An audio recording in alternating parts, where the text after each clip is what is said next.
இறைவனின் சாந்தியும் சமாதானமும் அவனது பேரருளும் பெரும் கருணையும் நம் அனைவர் மீதும் உண்டாகட்டுமாக. யா அல்லாஹ், நாவின் முடிச்சுகளை நீ அவிழ்த்து விடுவாயாக. இந்த கூட்டத்தை கேட்பதற்காக வந்திருக்கக்கூடிய, காணொளியின் வழியாக இந்த உரையை கேட்க இருக்கிற உள்ளங்களை நீயே நேர்வழிப்படுத்துவாயாக. ஆமீன்.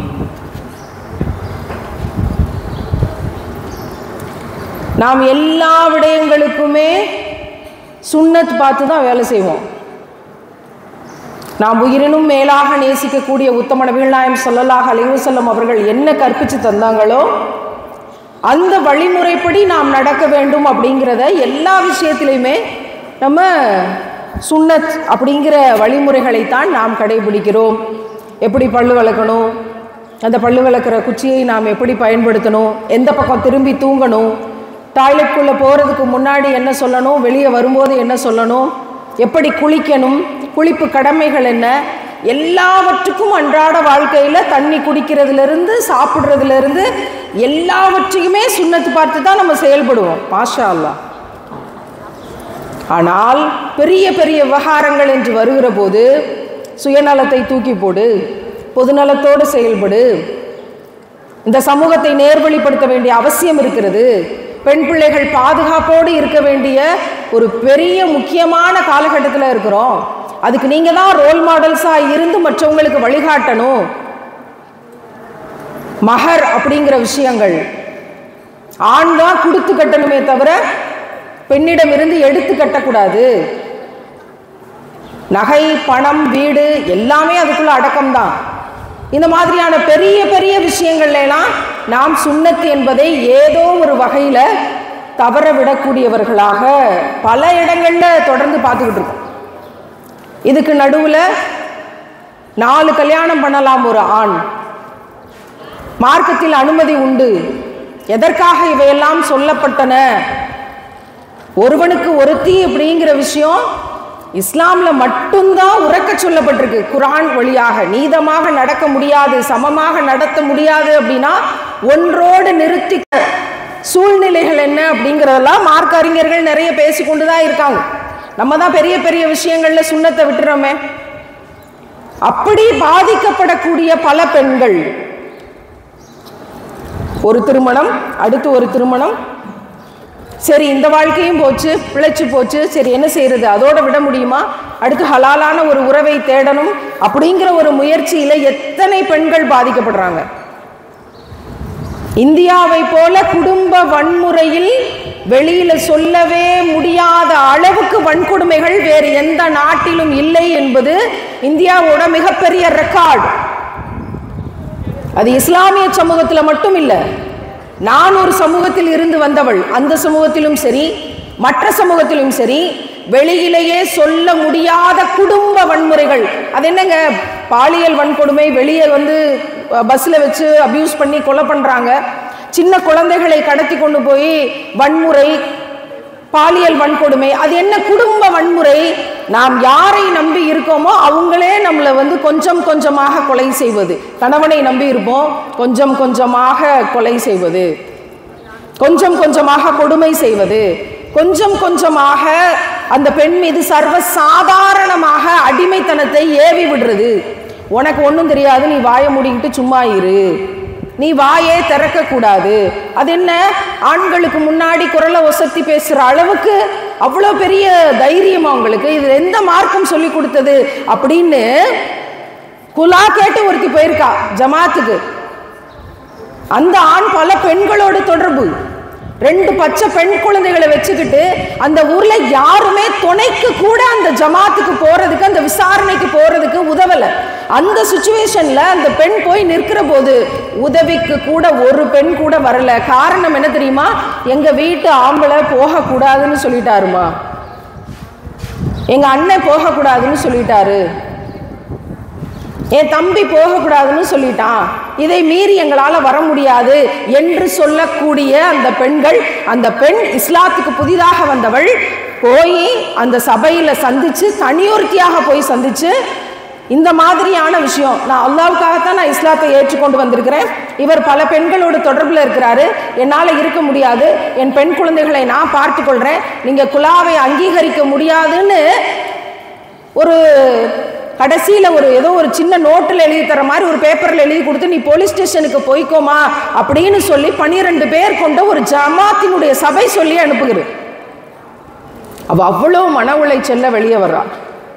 என்ன நான் செய்யட்டும் அப்படின்னு ஃபோன் தினமும் இது மாதிரி நூற்றுக்கணக்கான விஷயங்களை நாங்கள் காதில் கேட்டுக்கிட்டே இருக்கோம். ஆட்டோமேட்டிக்காக அந்த பெண்கள் உளவியல் ரீதியாக பாதிக்கப்படுறது, உடல் ரீதியாக பாதிக்கப்படுறது, என்ன செய்யறதுன்னு தெரியாமல் தவிச்சு நிற்கிறது. இதில் ஒரு பெரிய விஷயம் கற்றுத்தரப்பட்டிருக்கு, கணவனுக்கு கட்டுப்படணும். கணவனுக்கு கட்டுப்படணும்ல.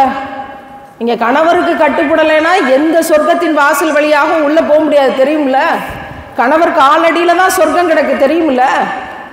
எனக்கு ஒருத்தர் ஃபோன் பண்ணி மனைவியோட கழுத்தையெல்லாம் சண்டையில் பிராண்டி வச்சுட்டு, அவருக்கு 60 வயசுக்கு மேலே, மனைவி கழுத்தையெல்லாம் பிராண்டி வச்சிருக்காரு கோபத்தில். அவர் எனக்கு ஃபோன் போட்டு சொல்கிறாரு, அந்த பொம்பளைக்கு நீங்கள் சொல்லி கொடுங்க, என் காலடியில் தான் அவளுக்கு சொர்க்கம் கிடக்குன்னு அவளுக்கு சொல்லி கொடுங்கன்னு எனக்கு ஃபோன் பண்ணுறாரு. இப்போ கழுத்தை பிராண்டி வச்ச அந்த நபரை போலீஸ் ஸ்டேஷனுக்கு கொண்டு போய் விடணுமா, இல்லை அவர் காலடியில் தான் சொர்க்கம் கிடக்குன்னு அந்த பெண்மணிக்கு நான் கற்பிச்சு கொடுக்கணுமா? என்ன சொல்லணும்? நபிகள் நாயகம் ஸல்லல்லாஹு அலைஹி வஸல்லம் அவர்கள் இருந்திருந்தால் இன்றைக்கு பெண்கள் மீது நடக்கக்கூடிய வன்கொடுமைகளுக்கும் குடும்ப வன்முறைகளுக்குமான தீர்வு மிக கடுமையானதாக இருந்திருக்கும். ஆண்கள் எதிர்கொள்ள வேண்டிய சவால், உயிரோட இருப்போமா இருக்க மாட்டோமான்னு தெரியக்கூடிய பல குடும்பங்களின் நடப்புகள், ஆண்களோட நிலைமை மிக மோசமாக இருந்திருக்கும். இன்றைக்கு அவர்கள் இல்லை. அவங்க கொடுத்த சட்டத்தை முழுமையாக கொண்டு போய் சேர்ப்பதற்குரிய கருவிகள் பெரும்பாலும் சமூகத்தில் இன்றைக்கு குறைவாக இருக்கிறது. நீதியை நிலைநாட்டுவது என்பது இங்கு மிக குறைவாக இருக்கிறது. அவ்வளவு கேசஸ் டெய்லியும் காதுல வந்து விழுகுது. கணவனுக்கு கட்டுப்படணும், ஆமா கணவனுக்கு கட்டுப்படணும், அதுல எந்த மாற்றமும் இல்லையே.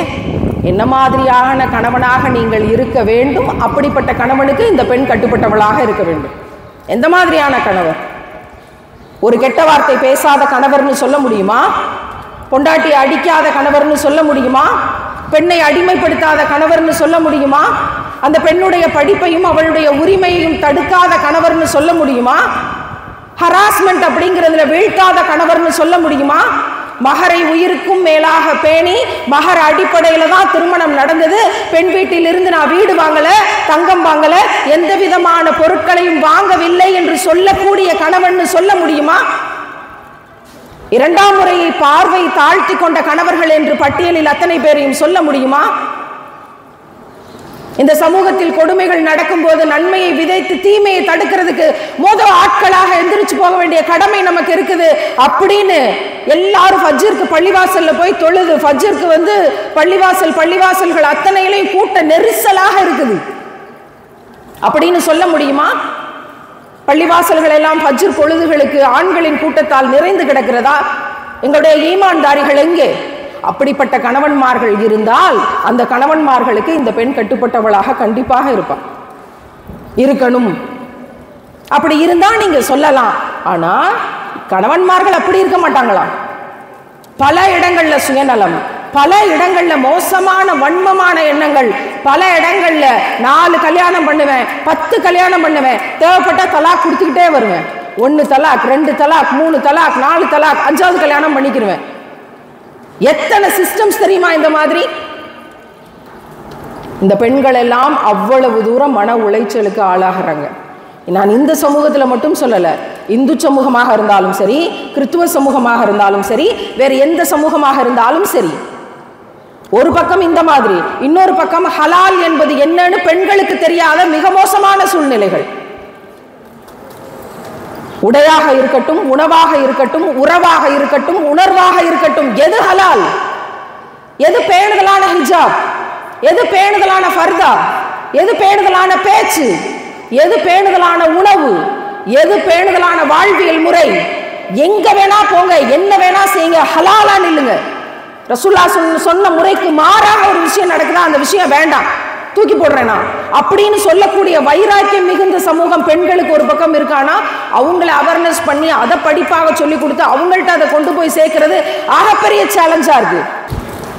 எவ்வளவு பாடுபட்டு கொண்டிருக்கிறோம் தெரியுமா? ஒரு பெண் பிள்ளையை ஒரு அந்நிய ஆண்டத்திலிருந்து பேணுதலாக பாதுகாத்தரணுங்கிறதுக்காக எவ்வளவு பாடுபட்டு கொண்டிருக்கிறோம்.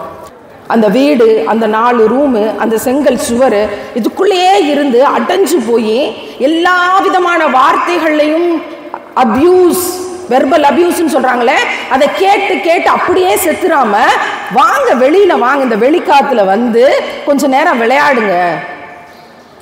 எல்லாரும் பள்ளிக்கூடத்தில் படித்தவங்க தான், எல்லாரும் பள்ளிக்கூடத்தில் விளையாண்டுருக்குறோம். அது மாதிரி கொஞ்ச நேரம் வந்து விளையாண்டுட்டு போங்க. வாரம் ஒரு தடவை உங்களுக்குன்னு ஒரு இடத்த பேணுதலாக காம்பவுண்டோட பாதுகாப்போட நாங்கள் ஏற்படுத்தி தர்றோம், விளையாட வாங்க அப்படின்னு மோட்டிவேட் பண்ணி அதற்குரிய ஏற்பாடுகளையும் செஞ்சு ரொம்ப அழகா இந்த அமைப்பு ஆட்டக்களம் அப்படிங்கிற ஒரு ப்ரோக்ராமை ஆர்கனைஸ் பண்றாங்க. இஸ்லாம் அல்லாத பல பிள்ளைகள் இங்கே வந்திருக்கிறாங்க. அவங்க பார்ப்பாங்க, இவங்க எப்படி ட்ரெஸ் பண்ணியிருக்காங்க, இவங்க எப்படி பேசுகிறாங்க, இவங்க என்ன செய்கிறாங்க, இவங்க எப்படி ஒவ்வொரு விஷயத்தையும் அணுகிறாங்க. பொதுவாகவே ஹிஜாப் போட்டால், ஃபர்தா போட்டால் அறிவுங்கிறதே கிடையாதுன்னு வெளியே பேசி கொண்டிருக்கிறாங்களே, பெண்கள் ஆங்கிலத்தில் வந்து எவ்வளவு அழகாக உரையாற்றுகிறார்கள் அதையும் பார்ப்பாங்க. எப்படி ஒரு பெண் தைரியமாக உள்ளத்தில் உள்ளதை பேச முடிகிறது அதையும் பார்ப்பாங்க. என்ன பேசினாங்க அதையும் கேட்பாங்க. இஸ்லாமிய பெண்களின் மீது ஒரு கண்ணியம் அந்த பிள்ளைகளுக்கு வரும். இது ஒரு விதமான தாவா, இது நமக்கான கடமை. அந்த பிள்ளைகளுக்கு ஒரு நல்லறிவை புகட்டி பாதுகாப்பா இருங்கம்மா அப்படின்னு சொல்லி அனுப்பக்கூடிய, தன்னம்பிக்கை கொடுத்து அனுப்பக்கூடிய ஒரு நிகழ்வாக இந்த நிகழ்வு இருக்கும். அதுக்கு இவ்வளவு விஷயம். இப்ப விளையாட்டு அப்படிங்கிறது எவ்வளவு முக்கியம் அப்படின்னா, இப்ப இதுக்கு முன்னாடி பேசின உளரீதியான, மனரீதியான, உடல் ரீதியான இந்த விஷயங்களை சரி செய்யறதுக்கான அந்த ஸ்ட்ரெஸ் பர்ஸ்டர் அப்படிங்கிற விஷயம் கொஞ்ச நேரம் வெளியே காலார நடந்தாலே கிடைக்கும். அதுவும் ஒரு விதமான முக்கியமான ஆக்டிவிட்டி. வாக்கிங்கிறது, வெளிக்காத்துல நடமாடுறது அப்படிங்கிறது. அதுக்கு வாங்க அப்படின்னு சொல்லி கூப்பிடுறதுக்கு, வெளியில வந்து நடந்து உங்களுடைய ஆரோக்கியத்தை பாதுகாத்துக் கொள்ளுங்கள்னு சொல்றதுக்கு ஒரு டீம் வந்து, அதுக்கு ஒரு பேர் வச்சு, அதுக்கு ஒரு ஆக்டிவிட்டி வச்சு, அதுக்கு ஒரு போட்டி வச்சு, அதுக்கு பிரைஸ் கொடுத்து இவ்வளவு வேலையும் செய்ய வேண்டி இருக்கு. ஆனா நாங்க இடம் தர மாட்டோம். ஆனாலும் செய்யறாங்க பார்த்தீங்களா? அவ்வளோ டென்ஷன் இருக்கும். நேத்துல இருந்து ஒவ்வொரு விஷயமாக மாறும்போது அந்த டீமுக்கு அவ்வளோ டென்ஷன் இருக்கும். ஒவ்வொன்றுக்கும் நம்ம பதட்டப்பட்டதுக்கு இறைவன் மீசானில் உங்களுக்கான நன்மையின் கூலியை ஏற்றிக்கொண்டே இருப்பான். யாரோ ஒரு பெண்ணுக்காக, யாரோ ஒரு பிள்ளைக்காக, யாரோ ஒரு அம்மாவுக்காக இந்த வேலையை செய்யணும்னு நினைச்சதுக்கான கூலி. இன்னைக்கு வர்றதுக்கு முன்னாடி தொடர்ந்து எல்லா யூடியூப்ஸ்லையும் பார்க்குறேன், ஒரு வீடியோ ரிலீஸ் ஆயிருக்கு. கல்கத்தாவில் ஒரு பெண் மருத்துவர் படுகொலை. எத்தனை பேருக்கு தெரியும்? படிக்கிற பிள்ளைகள் கீழே உட்காந்துருக்கீங்களே யூனிஃபார்ம் போட்டுட்டு, எத்தனை பேருக்கு தெரியும்? கை தூக்குங்க பார்ப்போம். ஒரு 4 பேர் 5 பேர் கை தூக்கியிருக்காங்க. சரி, இருக்கட்டும். கல்கத்தாவில் ஒரு பெண் மருத்துவர் கடுமையான படுகொலை. MBBS முடிச்சுட்டு அடுத்து ஹையர் ஸ்டடீஸ் படித்து அதில் ட்ரைனிங் ஹாஸ்பிட்டலில், கவர்மெண்ட் ஹாஸ்பிட்டல், அரசு மருத்துவமனையில் ட்ரைனிங். அவங்களுக்கு 36 மணி நேரம் தொடர்ந்து அவங்க வேலை செய்யணும். இதுக்கு நடுவில் அவங்க ஓய்வு எடுக்கிறதுக்காக அந்த அரசு மருத்துவமனையிலேருந்து ஒரு ஆடிட்டோரியம், அந்த மீட்டிங் ஹாலில் ஓய்வு எடுக்க போயிருக்காங்க. காலையில் க்ளீன் பண்ணுறதுக்காக கதவு திறந்து பார்த்தா அரை நிர்வாண கோலத்தில் மிக மோசமாக கொலை செய்யப்பட்டு கிடக்கிறார்கள். அவங்களுடைய போஸ்ட்மார்ட்டம் ரிப்போர்ட் வருகிறது. 90 டிகிரியில் அவங்களுடைய கால் முறிக்கப்பட்டிருக்கு. 90 டிகிரினா உங்க எல்லாருக்கும், கணக்கு படிக்கிற எல்லாருக்கும் தெரியும். அவங்களுடைய கண்கள் அத்தனையும் ரத்தம், அவங்களுடைய கழுத்து திருகி, அவங்களுடைய கழுத்து நெரிக்கப்பட்டு கொலை செய்யப்பட்டிருக்கிறாங்க.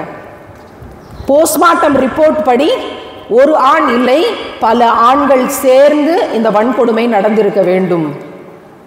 அத்தனை பேரும் போதையில் இருந்திருக்க மிகப்பெரிய சூழ்நிலை இருக்கிறது அப்படின்னு போஸ்ட்மார்ட்டம் ரிப்போர்ட் வெளியே வந்திருக்கு. ஒரு 30 வயதில் ஒரு பெண் மருத்துவ கனவை அடைந்து அதில் ஸ்பெஷலிஸ்ட் ஆகணும் அப்படிங்கிற கனவோடு இந்த நாட்டில் வந்து போராடும்போது அரசு மருத்துவமனையில் அவளுக்கு பாதுகாப்பு இல்லை அப்படின்னா வெளியில் போகிற இடங்களில் பெண்களுக்கான பாதுகாப்பு எங்கே? எவ்வளவு தைரியமாக நீங்க இருக்கணும், எவ்வளவு தைரியமாக இந்த சமூகத்தில் வேலை செய்யணும்.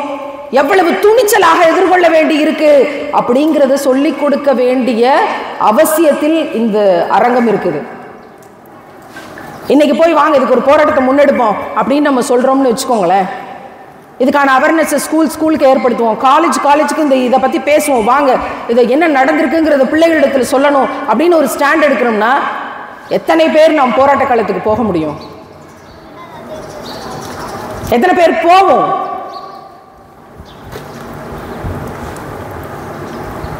இந்த 90 டிகிரி காலை முறித்து போட்ட இந்த பெண்ணுடைய வேதனை அப்படின்னு பேசிக்கொண்டிருக்கிற இந்த நேரத்திலேயே சில பெண் பிள்ளைகள் இங்கு சிரித்து பேசிக்கொண்டிருப்பார்கள். பக்கத்தில் ஃப்ரெண்டோட பேசிக்கிட்டு இருப்பா, இங்கே பக்கத்தில் ஏதாவது பேசிக்கிட்டு இருப்பா. அவங்களுக்கு இதை தாண்டிய தேச பிரச்சனை, இதை தாண்டிய ஒரு பெரிய பஞ்சாயத்து. யார் எவ்வளோ ஒருத்தி எங்கேயோ செத்து போனா நான் என்ன செய்ய முடியும்? அதுக்கு எனக்கு அதை விட முக்கியமான வேலை இருக்குல்லங்க.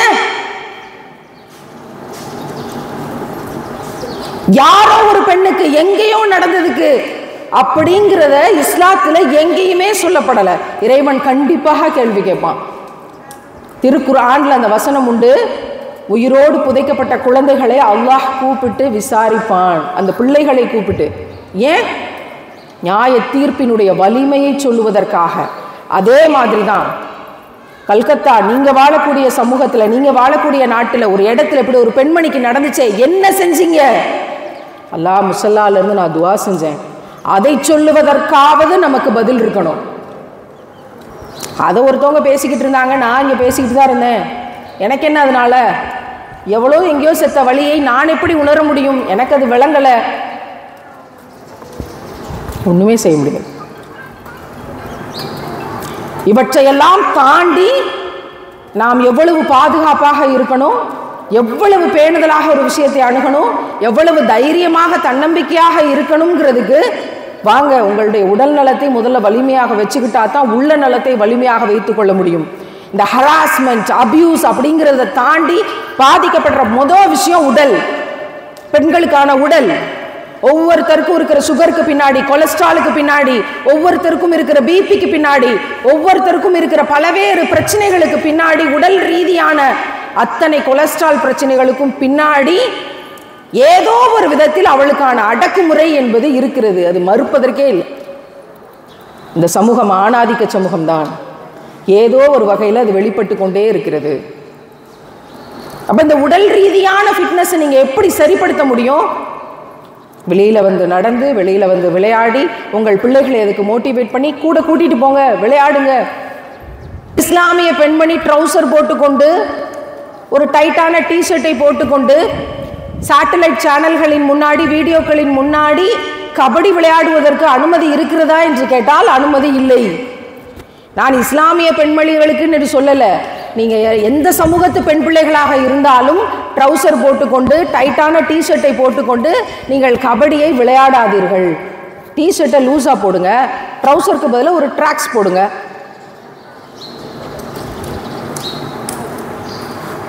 இல்லை நாங்கள் ட்ரௌசர் போட்டு தான் மேடம் இந்த விளையாட்டை விளையாட முடியும், எங்களால் ட்ராக்ஸ் போட்டு விளையாட முடியாது அப்படிங்கிற சிச்சுவேஷன் இருந்தால் நீங்கள் பெண்களோடு மட்டுமே இருக்கக்கூடிய இடத்துல விளையாடுங்க. இந்த வீடியோவாக்கி இது வெளியே போகாதுங்கிற சிச்சுவேஷனில் நீங்கள் விளையாடிக்கலாம். அதுவும் கூட இஸ்லாம் என்கிற தளத்தில் அப்படி விளையாடாதீங்க. ட்ரௌசர் போட்டுக்கொண்டு தொடையை காண்பித்து ஒரு கேம் விளையாடாதீங்க அப்படிங்கிறதான் நமக்கு இருக்கிற ரூல்ஸ்.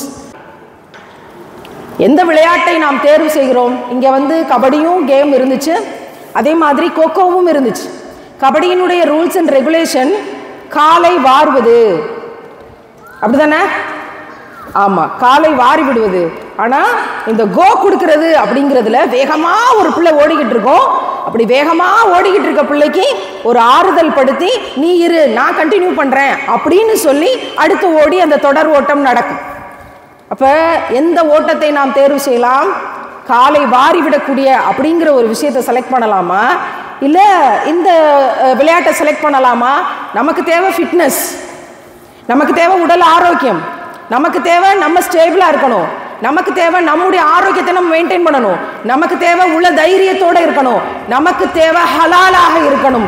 உயிரே போனாலும் இந்த ஹிஜாபை விட்டு கொடுக்க மாட்டேன் அப்படிங்கிறது இஸ்லாமிய பெண்களினுடைய நெறிமுறை. இது மற்ற பிள்ளைகளுக்கும் சொல்லித்தர்றேன். உங்களுடைய ஆண் கோச்சுகளுக்கு முன்னாடி நீங்கள் ட்ரௌசர் போட்டுக்கொண்டு விளையாடாதீர்கள்.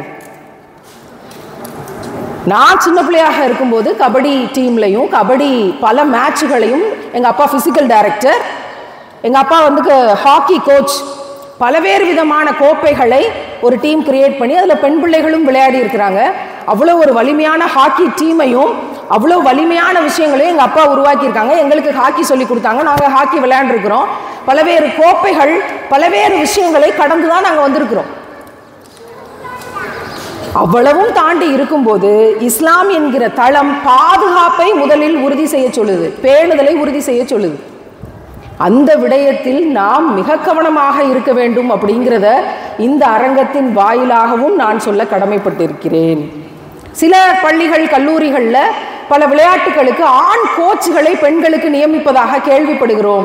அப்படி இருக்க வேண்டிய அவசியமே இல்லை. பெண்களுக்கு பெண் ஆசிரியர்களும் பெண் விளையாடக்கூடிய விடயங்களுக்கு பெண் கோச்சுகளும் அப்படிங்கிற பரப்புரையை நாம் தொடர்ந்து செய்ய வேண்டிய அவசியம் இருக்கு.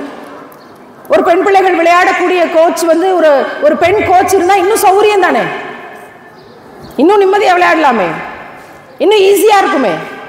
அப்படிப்பட்ட விடயங்களை எல்லாம் பள்ளி கல்லூரிகளில் கொண்டு வருவதற்கான சட்டத்திட்டங்களை உருவாக்க வேண்டிய இடத்துல நம்ம இருக்கோம். பாலியல் வன்கொடுமைக்கு எதிராக ஆந்திராவில் திசா மசோதா 26 நாளில் இவன் தான் கொலை குற்றவாளின்னு தெரிஞ்சு எல்லாம் கரெக்டாக இருந்தால் தூக்கில் போட வேண்டியதுதான். திசா மசோதா நிறைவேற்றப்பட்டிருக்கிறது. அதே போல ஏன் மற்ற மாநிலங்களில் இன்னும் நிறைவேற்றப்படலை, அது அமலுக்கு வரல? கல்கத்தாவில் இப்போ ஒரு திசா மசோதா இருந்துச்சு அப்படின்னா சம்பந்தப்பட்ட குற்றவாளி, இப்போ சஞ்சய்னு ஒரு அயோக்கிய ராஸ்கலை இன்னைக்கு கைது பண்ணியிருக்காங்களே பாக்ஸருங்கிற பேரில், அவன் 4 கல்யாணம் பண்ணவன், 4 மனைவியும் கூட இல்லை. அவ்வளோ கேசஸ் கம்ப்ளைண்ட்ஸ் இருக்கு. இதுல போலீஸ் வாலண்டியரா, ஹாஸ்பிட்டல் வாலண்டியரா, எல்லாவற்றிலும் வாலண்டியர்னு சேர்ந்து கொண்டு நான் சமூக பணி செய்கிறேன் அப்படின்னு ஃபேஸ்புக் போஸ்டிங்கை பார்த்து எந்த ஆம்பளையும் நம்பி விடாதீர்கள். உனக்காக நான் இவ்வளத்தையும் செய்யறேன், உன் வெற்றிக்கு நான் கூட வந்து நின்னுறேன், நீ ஒரு கபடி விளையாண்டு கொண்டிருக்கிற, உன்னை வந்து உலக அளவில் நான் சாம்பியன் ஆக்கிறேன்னு எவனாவது ஒரு கோச் வந்து சொன்னோம்னா நம்பாதீங்க. உங்களுடைய வெற்றியும் தன்னம்பிக்கையும் உங்கள் கைகளில் இருக்குது. அப்படி சொன்னாங்க அப்படின்னா உங்களை எந்த டிஸ்டன்ஸ்ல வைக்கணும், நம்புனா என்ன ஆயிருக்குங்கிறதுக்கு என்கிட்ட 100க்கும் மேலான உத்தரவாதங்கள் இருக்குது, 100க்கும் மேலான எவிடன்சஸ் இருக்குது. மிக கவனமாக இருக்க வேண்டி இருக்குது. இந்த பக்கம் பல மசோதாக்களை நிறைவேற்ற வேண்டியிருக்கு, இந்த பக்கம் பெண்கள் தங்களை தாங்களே நெறிப்படுத்தி வலிமைப்படுத்தி கொண்டு என்ன நடந்தாலும் எதுவாக இருந்தாலும் ஹலால் அப்படிங்கிற இடத்துல வந்து நின்று வேலை செய்ய வேண்டிய தேவை இருக்கிறது. நன்மையை விதைப்பதும் தீமையை தடுப்பதும் அப்படிங்கிறது நம்ம ஒவ்வொருத்தருக்கும் கடமை. அப்படின்னா அதை செய்ய வேண்டிய தேவை இருக்கிறது. ஒரு பெண்ணால் எதையும் சாதிக்க முடியும். ஒரு பிள்ளையை 10 மாதம் சுமந்து ஒவ்வொரு மாதத்திலும் அதற்கான எல்லா நோவினைகளையும் அனுபவித்து நொடி நொடியாக தொப்புள் கொடியின் வழியாக இரத்தத்தை கொடுத்து ஒரு பிள்ளையை வழி சுமந்து சுமந்து கிட்டத்தட்ட மரணத்தை சந்தித்து ஒரு பிள்ளையை பெற்றெடுக்க முடியும் அப்படின்னா அந்த பெண்ணினுடைய பேராற்றல், அவளால் எதையும் சாதிக்க முடியும், எதையும் எதிர்கொள்ள முடியும். அவ்வளவு பேராற்றலையும் அடக்கி ஒடுக்கி உனக்கு ஒன்றும் தெரியாதுன்னு வைக்கிறதும் இந்த சமூகத்துக்கான கொடுமைதான். அதை ஹலால் என்ற வழியில் இல்லாமல் ஹராமாக கொண்டு திரிப்பதும் இந்த சமூகத்துக்கான கொடுமைதான். என்றால் எனக்குள் இருக்கிற பேராற்றலை நான் கண்டறிந்து இந்த சமூகத்திற்கும் கொடுப்பது எப்படி என்பதற்கு ஒவ்வொரு விடயத்திலும் நபிகள் நாயகம் ஸல்லல்லாஹு அலைஹி வஸல்லம் அவர்கள் மிக தெளிவாக அண்டர்லைன் பண்ணி சொல்லி கொடுத்துருக்காங்க. அதன்படி நாம் வாழ்ந்தால் உடையிலும் உணர்விலும் உறவிலும் அத்தனையிலும் அதன்படியே வாழ்வோம் என்றால் நாமும் பாதுகாக்கப்பட்டு மற்ற பிள்ளைகளையும் பாதுகாத்து நிம்மதியாக நாம் இந்த உலகத்தில் இருந்து விடைபெற முடியும். நபிகள் நாயகம் ஸல்லல்லாஹு அலைஹி வஸல்லம் அவர்கள் எச்சரிக்கை செய்தார்கள், பெண்களை அதிக எண்ணிக்கையில் நரகத்தில் பார்த்தேன் என்று. கியாமத் நாள் வரைக்கும் அது மிகப்பெரிய எச்சரிக்கை. அந்த எச்சரிக்கையை உள்ளே வச்சுக்கொண்டே நம்ம செய்யக்கூடிய வேலைகளை செய்யும்போது நாம் பாதுகாக்கப்படுவோம். எந்த தளத்தில் இருந்தாலும் பாதுகாக்கப்படுவோம்.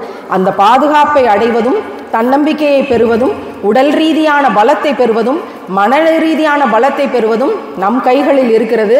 இந்த கைகள் தான் வல்ல ரஹ்மானிடம் கையேந்தி கேட்குது. அந்த கைகளில் தான் நமக்கான தன்னம்பிக்கையும் இருக்கிறது. யார் இருந்தாலும் இல்லாவிட்டாலும் எனக்கு அல்லாஹ் இருக்கிறான், கணவனை காதலிப்பதை தாண்டி அல்லாஹ்வை நான் காதலிக்கிறேன் என்கிற பெண் ஒரு முஃமினாக முடியும், ஒரு சாலிஹான என்ற இடத்தை அடைய முடியும், சித்திகா என்ற ப்ரமோஷனை அடைய முடியும். நான் என் பிள்ளைகளை நேசிக்கிறேன் என்பதை தாண்டி நான் அல்லாஹ்வை நேசிக்கிறேன் என்று ஒரு பெண் முடிவெடுப்பாள் என்றால் அவளுடைய வாழ்க்கை நிச்சயமாக இம்மையிலும் மறுமையிலும் வெற்றியாளர் என்ற இடத்தை அடைய முடியும். அந்த தன்னம்பிக்கையை தொலைச்சிட்டு நான் ஒரு அடிமையாகத்தான் இருப்பேன், வெளியில் வந்து நடக்கிறதுக்கும் வெளியில் வந்து வாக்கிங் போகிறதுக்கும் அதுக்கான பயிற்சியை பெறுவதற்கும் கூட எனக்கு துணிவில்லை அப்படின்னு நம்ம நினச்சி கொண்டிருந்தோம்னா நம்முடைய ஃபிட்னஸையும் நம்முடைய நிம்மதியையும் நம்முடைய உள்ள ஆரோக்கியத்தையும் தொலைச்சோம் அப்படின்னா அதன் பிறகு மீட்பதற்கு மிச்சம் எதுவும் இருக்காது. இது எல்லாமே நம்முடைய கைகளில் இருக்கிறது என்பதை பெண்கள் உணர வேண்டும். ஹலாலாக நிற்கிற போது வல்ல ரஹ்மானுக்கு மட்டும்தான் அடிமையை தவிர வேற யாருக்கும் அடிமைகள் கிடையாது.